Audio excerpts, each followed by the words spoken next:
Hello, welcome to Courage Bacchus. I'm gonna introduce our guests for today, Therese Rogmo, and Vincent Kennedy.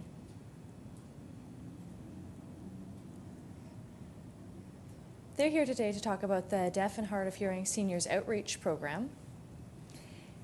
And I'll start just by asking you guys to explain a little bit about the program. Hi. Thank you for inviting us to come and be a part of your program. I'm very happy to talk about our program. The Deaf and Hard of Hearing Seniors Outreach Program we've set it up to help provide services and information to clients who are senior citizens who are deaf and hard of hearing. Very interesting. So it's DHHSO is the name of it, right? Can you explain what that means? Deaf and Hard of Hearing Seniors Outreach Program.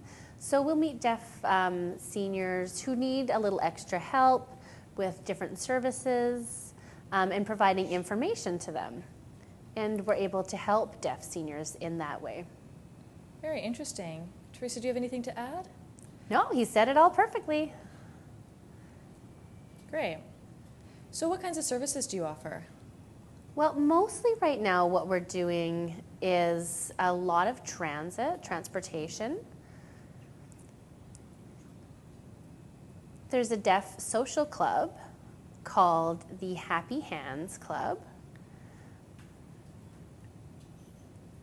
And there's many deaf and hard of hearing senior citizens who don't have access to a car and definitely don't have enough money to pay for gas and different things, and they're not able to afford going to the Happy Hands Club.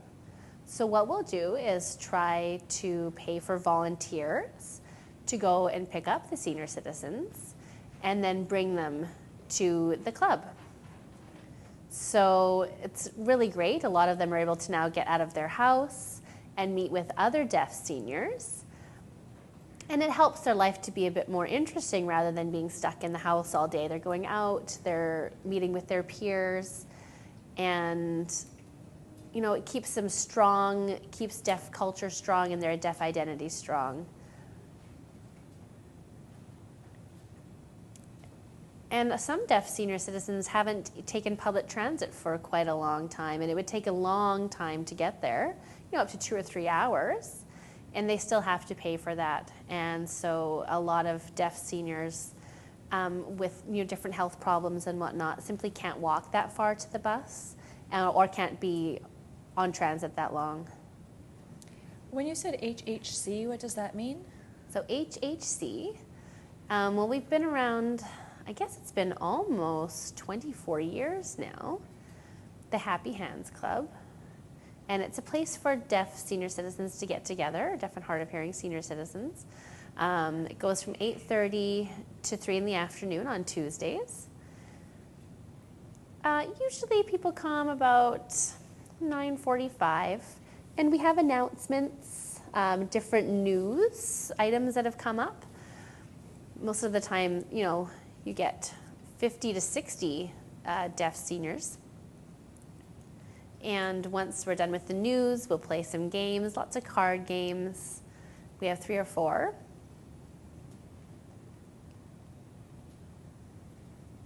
Depending on which Tuesday we're doing. The first Tuesday, we have hearts that we play. On the third Tuesday, we'll play Keno, which is sort of kind of like bingo, but also you play with cards. You flip them over. And we do have a pot for a full house, so people can win some money. So of course we've got a lot of people interested in that one. That's a popular day. And this past Tuesday, we had 77 players that were in there playing games. Once the game is done, we have a lunch where everyone sits and socializes and has their lunch. And then as we did last Tuesday, we came and gave a presentation. This time we were speaking about CPP, old age security, and getting a BC bus pass. So we just try to get a lot of information out there to the deaf seniors. And anything that they'd be missing possibly in any services, just make sure that they are accessing those services. What does CPP mean? It is the Canadian Pension Plan. Oh, okay, thank you for that. And so HHC, when you say that, that means Happy Hands Club. Yes, that's right. 77 people came last week Yes, last Tuesday. to the Happy Hands Club. That's a lot. So now our room's getting awfully squishy. It's tough to fit everyone in there and have enough tables and chairs for everyone to be comfortable. So we noticed there was a lot of people bumping into each other and a little coffee getting spilled. So I think we might have to find a room that's a bit bigger and more comfortable for us. Also, if we have people who are deafblind or in a wheelchair, it's really hard to navigate that room. And it was really, really crowded. Yeah, that makes sense. So what is your role? Well, my first important job is to find out who are our deaf seniors. So we're looking at anyone who's age 55 and up. And then we want to know where they live and try to contact them. We ask them to register. And we have 3 different classes. That's if the first one is if someone's interested in helping other deaf seniors. They would sort of become a volunteer for us. The second group we have is someone who is in need of some sort of help. So they're more like a client. And so our volunteer pool will help our client pool. And we have another group of people who don't want to be volunteers or clients, but they just want us to keep them in the know about the services that we offer. So we'll send emails off to them just with basic information about what's going on and what's new. Nice. Did you want to add something? Yeah, I guess we'll go back a little bit. I just wanted to clarify, we depend on our volunteers to help our seniors. We don't pay them. We've got a yearly budget and we depend on donations. And so lots of times seniors can't get out, even to go shopping, if they need to go out to the doctor, lots of different appointments. And our volunteers will help with all of those things. And also, my responsibility, I've got 2 different ones. It's a volunteer program and the client services. So when Vincent gives me the form, I will be the one that contacts them and just see what their interests are. If they're looking to volunteer, then I'll come and have a little screening interview with them and make sure they match what we're looking for in our program. As far as clients go, again, I'll come give a bit of a screening interview for them as well and see what sort of information they're looking for and work with the client to see what they need. Most of the time, like Vincent said, a lot of our clients need rides. A lot of seniors are very scared to drive, or they're just of an age it's just overwhelming for them. So our volunteers are gracious enough to help and drive them. So we have grown quite a bit over the past 2 years. I guess it's been 2 years since we set everything up. Our services were really set up. So it's been really great so far. But with the volunteer services, once I've done the screening, I have to do some training because there's 6 different sessions and help them really understand how to work with clients, make sure there's a healthy relationship with boundaries, what to do in case of an emergency. And so we're nice and prepared. Without any training, I think they would be a bit stuck and not sure what exactly to do. So once we're done the training, then they'll start working with our seniors. And so that's sort of what I do. Did you want to add anything? Well, we require from the volunteers, they do have to have a criminal record check, that just makes sure there was no history of incarceration or abuse, driving record. I have to have a nice clean driving record for the past 5 years. Accidents are a problem, so you're not able to drive our clients, make sure it's... Safety is a priority then. Yes, exactly, it's safe. Right, and you're working with a vulnerable population, so you definitely need to value safety first. Yeah, why we're always really encouraging our volunteers. We always say, make sure you drive safely, please slow down. Because, often they like to speed, they're in a hurry and want to get going somewhere, and seniors, really have a hard time with that. So we always say to our volunteers, please make sure you're driving nice and slowly. Yeah, that makes sense.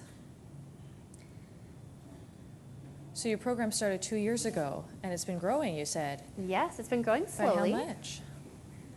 Well, now we have 171 people registered. So that's with hearing people as well, and people who are under 55. I don't know, sometimes people wonder why we would have them, because they don't seem to fit the criteria, but again, we need volunteers, and some people don't have cars. So we had to, try to find people who were under 55 to join as well and help our seniors. And sometimes we need help with interpreting as well. So we have 47 different volunteers and 43 clients. And we have 8 deaf seniors who aren't interested in being clients or volunteers.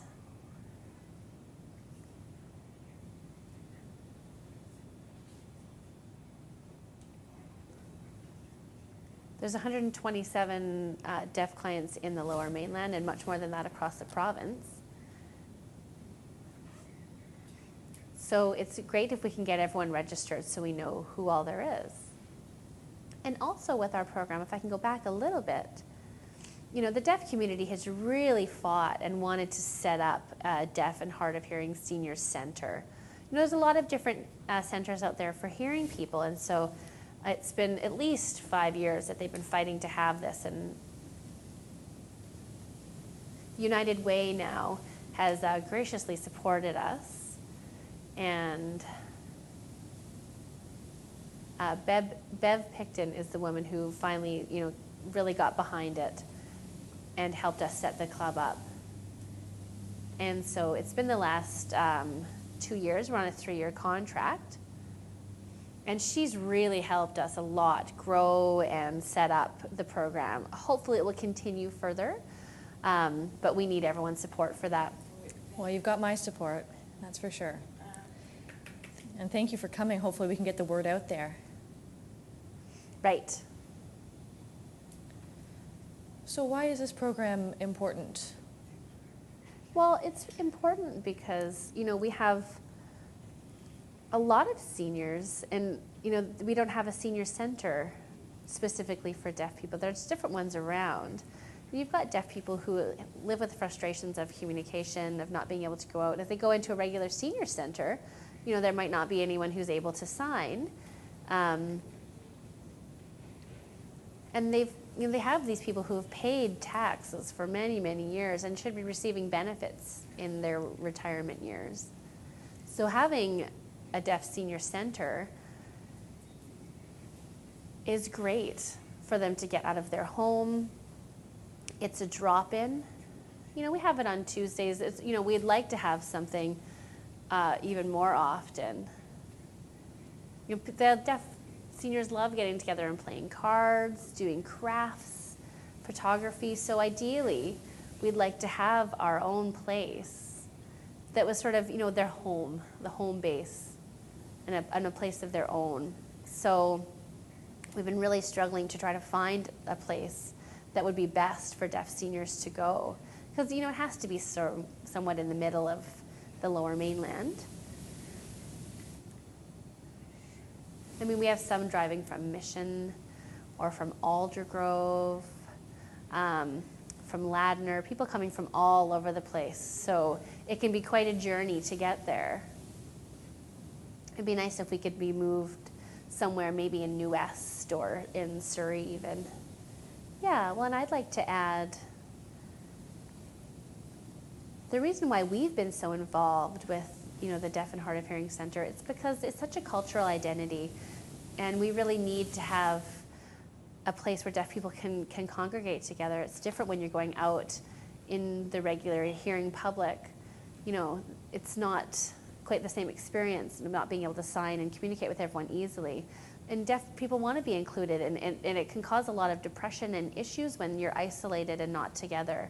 So to have a place to come together, it's really important for mental health. Without that, I think it would be, we'd be really missing something. So it's a slow start, but we've got more people noticing and seeing how great it is, and we're really getting somewhere, I think. That's so great. And also I wanted to add, there's a lot of deaf seniors who live in group homes or in nursing homes. A lot of them are living alone. Really? And you come across lots of problems with staff, with other people in the care homes not knowing how to sign, and it's very frustrating.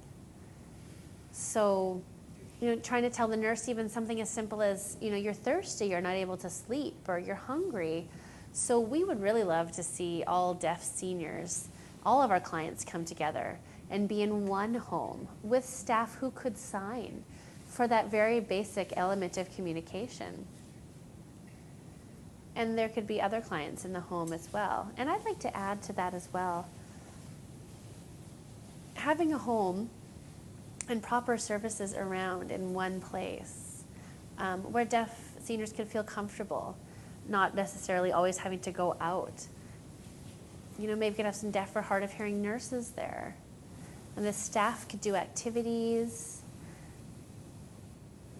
I think it would be perfect to have one place. And that's really our ultimate long-term goal. Yeah, it's really sad, to see people and hear the stories about deaf seniors who have gone into nursing homes and, just basically been forgotten about. They get ignored because there's no one who knows where they are. And they get shipped off to these nursing homes, and that's it. That's the last you hear from them. So having them together would be such a change. Yes, and I'd like to add to what you were saying. There's so many needs that get met by, when you're hearing. And it seems like we're always fighting and fighting, even for the past 5 years. And people still have a hard time understanding what exactly we're fighting for. So I think it's important to know that we've got a long-term goal. And this should have been set up years ago. And it's basically all of these services are run by hearing people. So, you get this group of deaf and hard of hearing people coming together and fighting together. And hearing people don't seem to understand that, yes, there's lots of homes and stuff out there, but it takes a lot of education and advocacy for them to really understand the benefits, the cultural implications, and the identity that comes along with being a deaf person. Yeah. Well, it's important to keep fighting. I think you guys really have a passion for this. I want to support deaf and hard of hearing seniors. This is really amazing, the work that you're doing. I know you really think that that your program is so important and so valuable. I do too. Can you tell a little bit more about that? Yes, absolutely. We also have volunteers that go for home visits because we have a lot of deaf seniors. They just want company. They just want someone to have a good talk with, and so we'll have people that come to visit and just keep them company, and it just helps keep them happy. And it's so important to have someone to talk with. Sorry. Wow. I don't mean to interrupt you. So you'll have volunteers go over to the clients' homes and keep them company? Is that a really successful program? Yes, and it just makes them feel, happier. You see a big smile on their face, and they're starting to really enjoy their life a lot more than if they're just being, ignored and isolated. Yes, and I think we're focusing more in the Vancouver area, Vancouver, Surrey, Burnaby, New West. If you're looking at Victoria, Nanaimo, Kamloops, we haven't really expanded to there yet. We've just started getting bigger, and so we need to get more and more places on board. The more we grow, the more services we'll be able to provide to those other areas outside of the Lower Mainland. So who are you reaching out to in other cities? Well, there should be other deaf agencies and organizations out there that we try to partner with.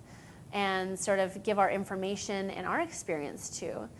And maybe they can benefit from it. There are sometimes people just don't even know what to do. So we need to educate and provide that sort of information and then get more people on board. The more we can get, the better off and the better services we can provide for our deaf and hard of hearing seniors. And we even have some who live in Nanaimo. I think there's 6 or 7. Lots of different places where we have people who want services, but they're not able to provide services. So we really would love to be able to get out there and provide those for them. Yeah, I mean, it's hard with the ferry as well. You know, it'll take a lot of time to get the volunteers over there. Well, you know, some services know about, there are some seniors know about the Happy Hands Club, and they're definitely getting more interested in joining, even people from out of town. That's great.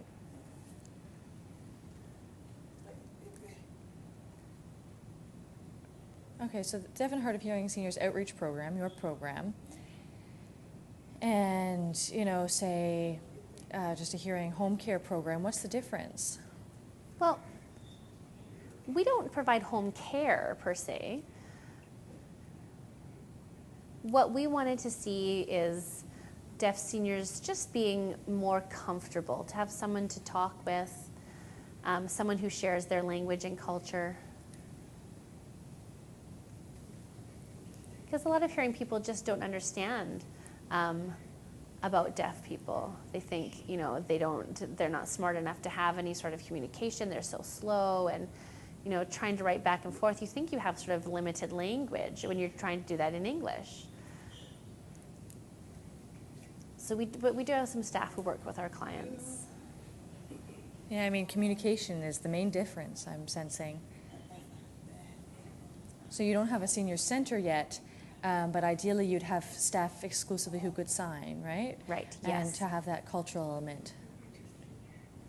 Yes, we want to see training for deaf people who might be able to become a nurse or nurse's aide even. So someone who is able to work with deaf seniors. And, you know, we've been in a lot of discussion about it. There's nothing that's been solidified yet, but there's a program that's needed. So how many programs do you offer? You know, do you provide, you know, information sessions or trainings? No, really, it's just the rides and the home visits. So now you've got 2 programs that you're focusing on for now. Yeah. We have those specific services we provide. We have some workshops that we do as well. And I would like to add, the reason we haven't expanded completely yet, you know, we have to follow the calendar and the budget. So hopefully next year we can get more grants. And the more we have, then the more services we can provide. Oh, okay. So really, I mean, right now, such a good start with the rides, with people coming on Tuesdays. And, you know, our goal really is to apply for, to have another keynote night even. People really love that, and have a van. Because it's, you know, our program is just, you know, still a baby. You know, it's only 2 years old, so I'm not really sure what's going to happen in the future. So we've got a contract for 3 years, and we do need grants to keep our program going. So the more support we get, then, you know, the more our program can grow. So it is a slow process. We have some projects now. We've got iPads. And it's great because we can email deaf seniors. You know, they don't all have computers. There was 36 who didn't have a computer at all. So we sort of needed to know how we were going to get a hold of them. And so we provided iPads so we could have some sort of communication. And they could communicate and sign over the iPad. And so we were able to provide some iPads to some folks. And now they've got, you know, access to their friends and relatives. And that just helps with isolation and feeling lonely. That, you know, decreases that quite a bit. Wow. And also, the iPads really help to me communicate with me as well, because I live in Vancouver. Sometimes we'll have people in Abbotsford or Langley, and it's really far. So, you know, if we're going to go through the screening process and different things, you can't sort of be driving all the time, but the iPads are great. We can, you know, chat there on FaceTime and, you know, look up some information to give them. So it makes communication just so much easier and much less stressful for everyone. You know, anyone who's looking for information and thinking they have to do a lot of traveling, it can be really difficult. So this really helps a lot. iPads, wow. I mean, that's so great that you're able to give those out to deaf seniors. Yeah, we had 15. And so they learned how to set it up and how to use them? Yeah, we got the money, and we're having a program on April 1st that both of us will be running. Yep, we have a project coordinator for that area, so it should be great for myself. Hopefully we can get it all sorted out, and, you know, just try to reduce more barriers and have people feel more comfortable using the technology. Wow, that's really exciting. I've loved hearing about their projects, their new iPad program, and that communication is going to increase for deaf seniors. They also spoke about the RIDE program and various activities that they provide for deaf seniors. I really hope that their long-term goals are met, because, you know, and I really want to see this program grow and reach other deaf seniors around the province. Thank you so much for coming. It's really inspiring to hear that. I'm so proud. Thank you for coming, Teresa Rogmone and Vincent Kennedy. Thank you so much for coming. You can check that out online, DHHO, under the Western Institute for the Deaf and Hard of Hearing website. Thank you for inviting us. Yes, thank you so much for having us here. We really appreciate it. And hopefully you'll see us around, and you can share stories with us and give us your support for ongoing services. Yes, please support DHHSO. Thank you for tuning in. Bye.